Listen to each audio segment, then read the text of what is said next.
Hello soul readers, welcome back to Soul Stories with Mitakshi. मैं हूँ मिताक्षी और आज हम एक ऐसे टॉपिक पर बात करने वाले हैं जो हर उस इंसान का अधूरा ख्वाब लगता है जो कि ट्विन फ्लेम जर्नी में है, यानी कि फिजिकल 3D मैरिज। बहुत से लोग कहते हैं ट्विन फ्लेम कनेक्शंस तो सिर्फ सीखने के लिए होते हैं, सेपरेशन में ही ख़त्म हो जाते हैं, या इनका शादी से कोई लेना देना नहीं होता, ट्विन फ्लेम्स के बीच में शादी पॉसिबल नहीं है। यहाँ तक भी बहुत सारे एस्ट्रोलॉजर्स और गुरुज क्लेम करते हैं। But let me correct you, अगर आपका सोल कॉन्ट्रैक्ट इस लाइफ टाइम में फिजिकल यूनियन और मैरिज का है तो यूनिवर्स आपको बिल्कुल क्लियर और इनडिस्प्यूटेबल साइंस देना शुरू कर देता है। मैरिज किसी ईगो या पैशन को वैलिडेट करने के लिए नहीं होती है। ये तब होती है जब दो हाई वाइब्रेशनल लोग एक मैसिव अर्थली मिशन को साथ पूरा करने के लिए रेडी होते हैं। तो जो ट्विन फ्लेम्स का मिशन जॉइंट है वो मैरिज 100% इस लाइफ टाइम में अचीव करेंगे ही करेंगे। तो आइए अब जानते हैं कि क्या साइंस हैं ये जो आपको मिलेंगे। सबसे पहले बात करते हैं उस फेज की जहाँ पे मैक्सिमम लोग अभी हैं, और जो ये वीडियो सुन रहे होंगे उनमें से भी मैक्सिमम लोग अभी इसी फेज में होंगे, जबकि एनर्जेटिक बैलेंसिंग अभी पूरी तरीके से नहीं हुई है। दोनों, आपका और आपके ट्विन का, आप दोनों का ईगो कहीं ना कहीं अभी भी भिड़ रहा है आपस में। सेपरेशन ऑन एंड ऑफ अभी भी ये सारी सिचुएशंस चल रही होंगी। तो इस सिचुएशन और इस फेज में भी कैसे पता चलेगा कि आपका शादी का कॉन्ट्रैक्ट आपके ट्विन के साथ है या नहीं, तो कैसे पहचानेंगे? पहला साइन है interruption of other relationships.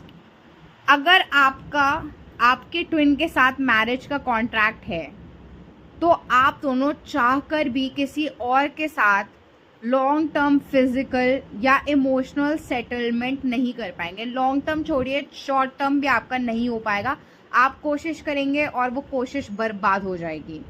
Okay, 100% आप मुझसे लिखवा के ले लीजिए। अगर आपका मैरिज कॉन्ट्रैक्ट है तो आप कोशिश करेंगे और आपकी कोशिश कभी भी सफल नहीं हो पाएगी। डिवाइन इंटरवेंशन हो जाएगा, या तो आपका उस पर्सन से मन उठ जाएगा, या फिर वो पर्सन कुछ ऐसा कर देगा, या फिर डिवाइन ही आप दोनों के बीच में ऐसा बैरियर बन के आ जाएंगे कि आपको एक बारी को हंसी भी आ जाएगी कि डिवाइन क्या कर रहे हो, आप ये बीच में आ गए आप हर चीज़ के, मतलब आप कहीं जाने नहीं दोगे। हाँ, तो इस तरीके से डिवाइन इंटरवेंशन भी आपका यहाँ पर हो जाता है ना। तो आप किसी और के साथ रिलेशनशिप में नहीं आ पाएंगे, इमोशनल सेटलमेंट में नहीं आ पाएंगे, फिजिकल यूनियन भी आपका किसी और के साथ नहीं बन पाएगा। अगर आप किसी और को डेट करने की कोशिश भी करेंगे तो अचानक से वहाँ ऐसी सिचुएशंस बनेंगी कि वो रिलेशनशिप टूट जाएगा। सेम आपके पार्टनर के साथ भी होगा, उनका थर्ड पार्टी कनेक्शन नहीं बन पाएगा।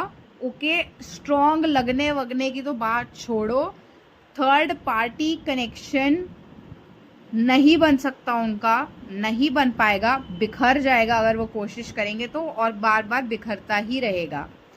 यूनिवर्स किसी भी और टाइमलाइन को सेटल नहीं होने देगा, क्योंकि आप दोनों का सोल कॉन्ट्रैक्ट साथ में ये लाइफ टाइम स्पेंड करने का है। तो कोई भी और टाइमलाइन यूनिवर्स ही मैनिफेस्ट ना हो, इस पर बहुत ज़्यादा ध्यान देते हैं। दूसरा साइन जो आपको मिलेगा, ऑब्सेसिव रियलिटी चेक्स, यानी कि जब भी आप इस कनेक्शन को परमानेंटली छोड़ने का फैसला करेंगे तो यूनिवर्स आपको कोई ना कोई ऐसा बड़ा झटका लगाएगा, आपकी लाइफ में ऐसे टावर मोमेंट देगा कि आप वापस से इसी रास्ते पर खड़े हो जाओगे। आप यहाँ से भागोगे रेजिस्टेंस के साथ कि अब भाड़ में जाए, मुझे फ़र्क नहीं पड़ता। आप ये करोगे तो आपको ऐसा झटका देंगे यूनिवर्स कि आपकी सारी ईगो बिखर जाएगी, और आप उसी पॉइंट पे मिलोगे जहाँ से आपने शुरुआत की थी। आपका गुस्सा, आपका दर्द बहुत ज़्यादा होगा, मैं मानती हूँ, लेकिन अंदर एक ऐसी अजीब नोइंग होगी जो आपसे कहेगी कि ये इंसान कहीं नहीं जा रहा, ये मेरी लाइफ का एंड गेम है और मैं भी कहीं नहीं जा सकता या जा सकती क्योंकि मैं इस इंसान की लाइफ का एंड गेम हूँ। तो आपको ये नोइंग हर वक्त आपके साथ रहेगी शैडो की तरह। कितनी भी आपकी मेसी फाइट हो जाए, कितना भी आपका कनेक्शन मेसअप हो जाए, ये जो कनेक्शन है आप दोनों का, ये ख़त्म नहीं होगा। The connection refuses to die. तीसरा साइन है spiritual babies.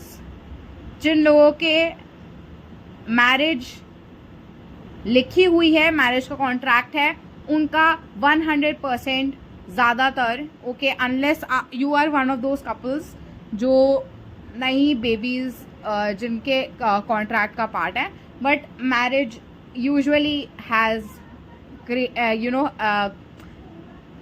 Creation involve in it. That's one of the purposes जिसकी वजह से ये मैरिज मैनिफेस्ट होती है, हाई वाइब्रेशनल सोल्स को धरती पे एंकर करने के लिए। तो spirit babies is another sign. तो स्पिरिट बेबीज पे मैंने पूरा अलग से वीडियो बनाया है, लिंक मैं डिस्क्रिप्शन में डाल दूंगी, आप वो चेकआउट कर लीजिएगा। स्पिरिचुअल साइंस भी होते हैं कुछ जो आपको मिलेंगे, जो आपको ड्रीम्स और सिंक्रोनिसिटीज में दिखेंगे। अब जब आप इस अनबैलेंस फेज में होते हो तो आपका हायर सेल्फ और यूनिवर्स आपको ड्रीम्स और सिंक्रोनिसिटीज के जरिए सिग्नल्स देना शुरू करता है ताकि आपका भरोसा ना टूटे। ओके, तो पहले साइन जो आपको मिलेगा वो है मैरिज और प्रेगनेंसी के सपने आना। तो सेपरेशन के दौरान अगर आप और आपके ट्विन कभी सेपरेशन में चले जाते हैं तो सेपरेशन के दौरान जब फिजिकल लेवल पर आप दोनों एक दूसरे की शक्ल नहीं देखना चाहते हो, तब आपको बहुत विविड और रियल सपने आएंगे। आप सपने में उनके साथ खुद को फेरे लेते हुए देखोगे, उनको अपने फैमिली मेम्बर से बात करते हुए देखोगे, ठीक है, और उनको अपने घर आते हुए देखना, इस तरीके की चीज़ें के रिश्ते की बात हो रही है, या वो आपके स्पेस में आ गए हैं, या आप दोनों एंगेज्ड हो और वो आपके फैमिली मेम्बर्स रिलेटिव से इंटरेक्ट करें, तो इस तरीके की चीज़ें, या फिर आपको फेरे होते हुए दिख रहे हैं, उनका परिवार आपको दिख रहा है अपने घर आते हुए, आप उनकी मम्मी से बात कर रहे हो, पापा से बात कर रहे हो, आपको ये दिख सकता है कि आप उनकी मम्मा को मना रहे हो सपने में। आपको ये तक भी ऐसे सपने, इतने डिटेल्ड और विविड आपको सपने आएंगे कि हर इंटरेक्शन आपको ऐसे लगेगी जैसे आपकी रियल वर्ल्ड में हो रही हो और आप सच्ची में ये सब कर रहे हो, ठीक है। आपको वो शाइनेस से लेकर नर्वसनेस से लेकर सब कुछ फील होगा ड्रीम के अंदर, इतना ज़्यादा हाइपर रियलिस्टिक ड्रीम लगेगा ये। तो बहुत से लोगों के सपने में ये भी दिख सकता है कि वो प्रेग्नेंट हैं या उनके हाथ में एक छोटा बच्चा है, जो उनके फ्यूचर कॉन्ट्रैक्ट स्पिरिट बेबी को दिखाता है। ओके, तो स्पिरिट बेबी अगर आपके एनर्जेटिक फील्ड में मैनिफेस्ट हो जाते हैं तो इस तरीके से आपसे कनेक्ट करने लगते हैं। तो आपके सब कॉन्शियस की चॉइस नहीं होते ये वाले सपने। सब कॉन्शियस सपनों में, एनर्जेटिक अटैक वाले सपनों में और ट्विन फ्लेम जब आपसे कनेक्ट करने की कोशिश कर रहा हो उन सपनों में डिफरेंस बताया जा सकता है। जब आप सबकॉन्शियस की थीम्स के सपने देखोगे तो आपको ज़्यादातर पास्ट की चीज़ें दिखाई देंगी, सिंबॉलिक चीज़ें दिखाई देंगी। ओके, जो जैसे कि आपको स्कूल लाइफ का कुछ दिखाई दे रहा है, बचपन से रिलेटेड कुछ दिखाई दे रहा है, ठीक है, या फिर आपको अपने कोई टीचर्स वगैरह कुछ दिख रहे हैं, इस तरीके, ये सिंबॉलिक ड्रीम्स हैं, सबकॉन्शियस से आ रहे हैं। अगर आपको ऐसे ड्रीम्स दिख रहे हैं जिनका कोई रिलेशन ही नहीं है दूर दूर तक आपके दिमाग में चलती हुई किसी बात से, ना आपने इससे रिलेटेड कोई मूवी देखी है, ना कंटेंट देखा है, ना आपने ऐसी कोई बात सोची है, लेकिन फिर भी आपको अननोन चेहरे आपको अटैक करते हुए दिख रहे हैं सपनों में किसी भी तरीके से, तो ये आपका क्या कहते हैं एनर्जी साइकिक अटैक वाला सपना हो जाता है। ये भी विविड होता है, बिल्कुल असली लगेगा आपको, ठीक है। इसके अंदर भी जो इमोशंस आपको फील होंगे वो बिल्कुल हाइपर रियलिस्टिक होंगे, आपकी एनर्जी को कम्प्लीटली ड्रेन कर देंगे, ठीक है। तो ये नेगेटिव अटैक्स वाले सपने होते हैं। और जब आपका ट्विन फ्लेम आपको अपने सपने में दिखता है तो कब आपको वो बस आप उनके बारे में सोच रहे हो इसलिए दिख रहा है, और कब वो आपसे कनेक्ट करने के लिए आपको दिख रहा है, इसमें फ़र्क आपको एनर्जेटिक स्टेट से ही पता लग जाएगा अपनी। जब वो आपसे कांटेक्ट करना चाह रहे होते हैं तो वो आपसे जो चीज़ें बोलेंगे और जो आप उस मोमेंट फील करेंगे, आपको पता लग जाएगा कि ये इस वक्त सबकॉन्शियस सपना नहीं था, ये कनेक्टिविटी बनाने वाला टेलीपैथिक सपना था। तो ये आपको पता लग जाता है, डिस्टिंक्शन करना इस तरीके से आसान होता है, क्योंकि सबकॉन्शियस जैसे मैंने आपको बताया वो सिर्फ उन चीज़ों से रिलेटेड होता है। तो ये थोड़ा सा एक्स्ट्रा बिट मैंने आपको बता दिया यहाँ पे। एनीवेज मैं टॉपिक पर वापस आती हूँ। तो ये आपके सबकॉन्शियस की चॉइस नहीं होती है। ये जो सपने आपको मैरिज से रिलेटेड, प्रेगनेंसी से रिलेटेड आते हैं, ये 5D रियलिटी होती है जो आपको दिखाई जा रही होती है, आपको रिमाइंडर देने के लिए और आपका होप वापस से रिस्टोर करने के लिए। दूसरा साइन होता है एग्रेसिव मिरर सिंक्रोनिसिटीज। आपको अचानक से रास्ते में चलते हुए शादी के बोर्ड्स दिखने लगे, या हर दूसरी कार पे लिखा हुआ है जस्ट मैरिड, या आप सेम कल्चर के लोगों को जो आपके ट्विन का कल्चर है या आपका कल्चर है उसकी आपको वेडिंग वीडियोस दिख रही हैं, या कोई उस कल्चर की ऐसे शादी हो रही है, बारात हो रही है, कुछ हो रहा है, आप वो देख रहे हो, ठीक है। और आपके साथ बार बार होगा, ऐसा नहीं कि आज हुआ, कल हुआ, परसों हुआ, या आपके साथ इतनी बार होगा, और या आपके साथ बचपन से होता आ रहा होगा। जिन लोगों के कॉन्ट्रैक्ट में मैरिज लिखी हुई है उनके साथ ये बचपन से होता आ रहा होगा कि उनको अपने ट्विन से रिलेटेड कि आपकी शादी ऐसे इंसान से होगी जिसके बारे में उनको कुछ समझ में नहीं आता होगा, उतनी छोटी एज से उनको पता होगा।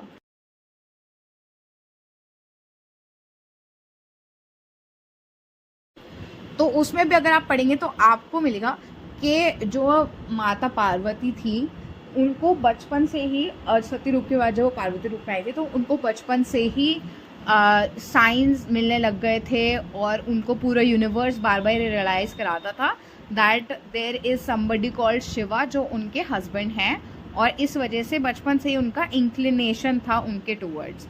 ओके, अगर आपने देखा हो वो सीरियल भी देवों के देव महादेव, तो उसके अंदर भी ये दिखाया गया है। तो उसी तरीके का कुछ ये फिनोमेना है, सिंबॉलिक रिप्रेजेंटेशन यूज़ करते हो, तो उसी तरीके का ये फिनोमेना है कि आपको बचपन से ही ऐसा एहसास और ये फीलिंग आपके अंदर पहले से प्रेजेंट होगी that the person you are going to marry in life is going to be this person, या so and so person from like जो कुछ उसका ऐसे चीज़ें होंगी, ट्रेड्स आपको पता होंगे, कुछ कल्चर आपको पता हो सकता है, कुछ आपकी इनर नोइंग हो सकती है उस चीज़ से जुड़ी हुई। आपको इस तरीके के वीडियोस भी देख सकते हैं। जैसे आज ही एक वीडियो मेरे को भी दिखा था, वो अचानक से अभी मेरे माइंड में आया ये वीडियो बनाते हुए, तो आप उसके एग्जाम्पल के थ्रू आप समझ सकते हैं। एक कपल की मैरिज हो रही होती है एंड उसके अंदर जो it is a Christian couple, so there is a father daughter dance जो क्रिश्चियंस करते हैं।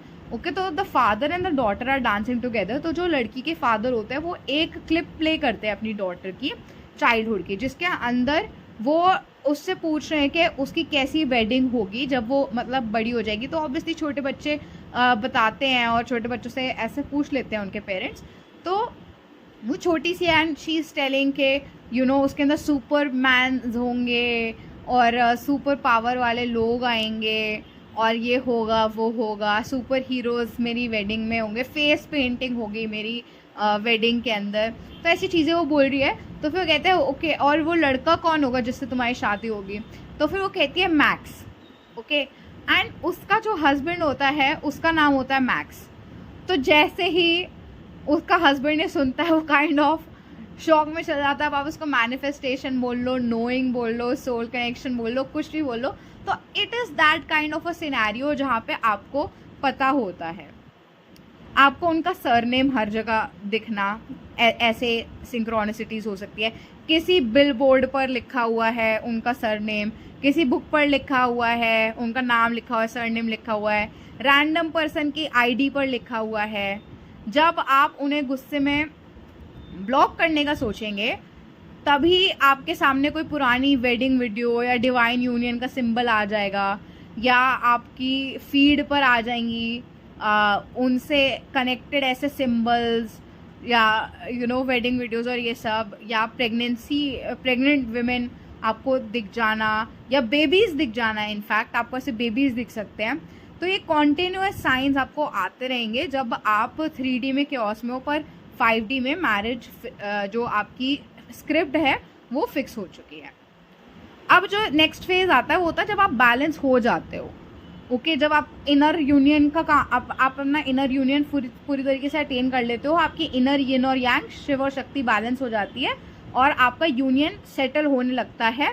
ओके, बैलेंस में आने लगता है, तो आप ट्रांजिशन करने लगते हो। तो ये वो फेज है जहाँ पे आपका इनर वर्क करते करते एनर्जेटिक बैलेंस अचीव हो जाता है, और जैसे ही आप बैलेंस में आते हैं साइंस बदल जाते हैं। अब साइंस क्योटिक नहीं होते, अब साइंस बहुत ग्राउंडेड और फिजिकल हो जाते हैं। अचानक से आपके अंदर का सारा गुस्सा और एंजाइटी जो है ख़त्म हो जाती है। आपको उनके किसी टेक्स्ट या वैलिडेशन का कोई ऑब्सेशन नहीं रहता, और जैसे ही आप न्यूट्रल स्टांस पे आते हो और ये आपका परमानेंट स्टेट बन जाता है। न्यूट्रल स्टांस पे आप बहुत बार आओगे तभी यूनियन होता है, पर जैसे ही आप फिर से एंग्शियस स्टांस में जाते हो, यूनियन की एनर्जीज फटाफट से कोलैप्स हो जाती हैं और सेपरेशन आ जाती है वहीं पे, क्योंकि काम अभी पेंडिंग होता है। लेकिन जब आपका ये स्टेबल एनर्जेटिक फेज बन जाता है जहाँ पे आप इसी वाइब्रेशन में रहना शुरू कर देते हो, तो 3D रियलिटी जो है बहुत तेज़ी से बदलने लगती है। आपके पार्टनर की तरफ से अचानक से अप्रोच आनी शुरू हो जाती है, और वो टेम्पररी बातें नहीं करते इस बार के उन्होंने आपको 2 दिन बात करी और फिर तीसरे दिन आपको ब्लॉक कर दिया, ऐसा नहीं होता। डायरेक्टली कमिटमेंट या फैमिली से बात करना या फिर फ्यूचर प्लान्स डिस्कस करने की बात करते रहते हैं, और आपको ऑब्स्टेकल्स जो हैं शादी से, जो आपके रिलेटेड ऑब्स्टेकल्स थे, चाहे वो फैमिली प्रेशर हो, कास्ट का इशू हो, फाइनेंशियल ब्लॉक हो, जो कि ये सारी चीज़ें होती हैं ट्विन फ्लेम्स में, वो अचानक से मोम की तरह पिघल जाते हैं। आप दोनों बिना किसी एफर्ट के एक स्मूथ मैग्नेटिक पुल के साथ फिजिकल मैरिज की प्रिपरेशन में एंटर हो जाते हो। सो चाहे आप अभी क्योटिक फेज में हैं जहाँ सिर्फ आप सपने और अजीब साइंस दिख रहे हैं, या आप उस काम स्टेज पर पहुँच चुके हैं जहाँ रास्ते खुलने शुरू हो चुके हैं, आपने इस डिवाइन कॉन्ट्रैक्ट पर डाउट नहीं करना है। यूनिवर्स हमेशा बैकग्राउंड में काम कर रहा होता है। आप अभी इस जर्नी के कौन से फेज में हैं, ठीक है, ये मुझे आप ज़रूर बताइएगा।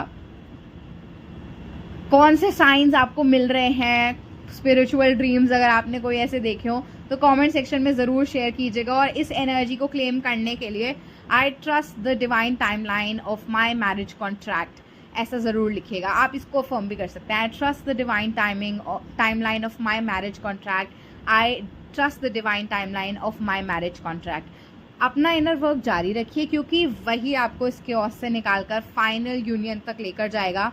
Take care and stay blessed. अगर आपको ये वीडियो अच्छा लगा तो लाइक ज़रूर कर दीजिएगा, कमेंट कीजिएगा, सब्सक्राइब कीजिएगा, बेल आइकन को दबाना मत भूलिएगा, क्योंकि आपके इन्हीं सारे एक्शन से मुझे मोटिवेशन मिलती है कि मैं और ऐसी वीडियोस बनाऊं, और ये भी दिखाते हैं कि आप कितने ग्रैटिट्यूड की एनर्जी में हैं।